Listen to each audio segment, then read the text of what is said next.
Hello everyone, this is Jimmy Flores and I'm in Rio de Janeiro, Brazil today, and I'm speaking with a colleague named Luis Acosta Leite, and he's going to tell us a little bit more about HR and how HR is done here in Brazil. He's got many years of experience and has a consulting firm, so I'd like for him to share some of that information with us. Luis? Hello, greetings from Rio. The HR activity in Brazil is a very rich activity because we work in different levels of efficiency in HR. As we have different types and sizes and stages of development of companies, we have to understand that we don't have only one way of managing HR in Brazil. We have to work according to the circumstances and to the different companies. Now, Luis, what are some of the things that you do as far as like when you're going to hire employees? How is that different here than what you might, because I know you have some experience working with U.S. companies. Is that process pretty simple? You have someone who's interested in working here and they come, they apply. Can you tell us a little bit about how someone gets hired to work in companies here in Brazil? Well, the economic and professional activity in HR in Brazil is very big. We have all types of consulting firms, all types of processes in managed HR, and let's say when we work for a global company or even a very big company in Brazil, a Brazilian company, we have the most modern techniques and tools to apply in recruiting, selecting, compensating, rewarding, and so on.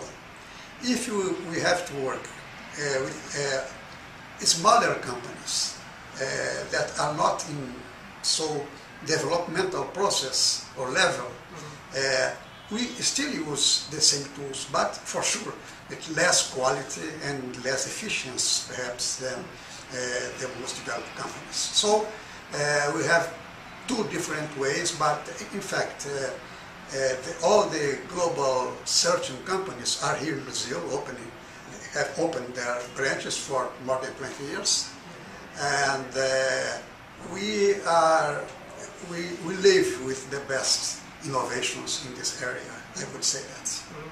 And what are some of the challenges that you find? Do you find that there are enough people that you can hire to work in technology, to work in what maybe human resources, maybe operations? Do we have a very talented workforce ready to get working to work?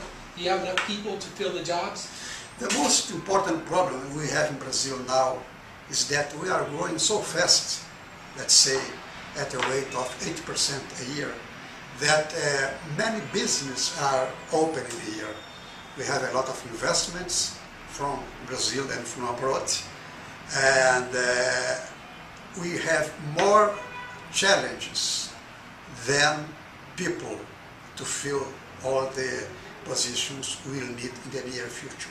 That's our major problem at this moment. More opportunities than people. It's a bit different from other countries that are growing at, like Europe this year at 1% a year, and they may have excess of people,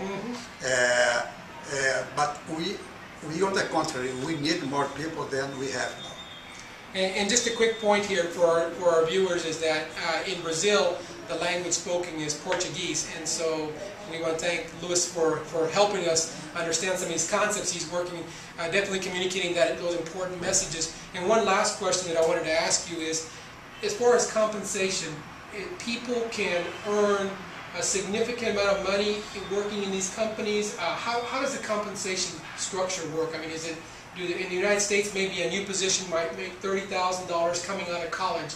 Is that equal to how people get paid here, or can you tell us more about how new graduates get paid when they start at a new company? Well, it depends on the profession. As we have, for instance, lack of engineers, they are better paid than, let's say, the sociologists or other type of profession that is not so needed in country at this moment. So, as in any other country, you have, as an entry-level, professions that are paid higher than other professions. Right. So this is common in every country. In Brazil, I could not say exactly how much per year or per month as we work here a new graduate makes. But I would say that we have very good trainee programs that hire people, graduate people, and then train them for 2 or 3 years to become later on good professionals. And they are well paid according to the circumstances. There is no... The most important gap we have here is between the knowledge jobs and the routine jobs. That's the greatest gap we have. For when we need less educated people, we pay less. Right. When we need more educated people, we pay more. Yeah, and Louis makes a good point, because we have the same thing as that gap that we have with technology, and even in the United States, is we have that if you are more skilled and you have that knowledge, that technology, or maybe a particular specialty, then you're obviously going to do better. So we definitely want to thank Louis for helping us with this segment, and we appreciate your time today. Thank you, Louis. Thank you very much for coming here. Thank you.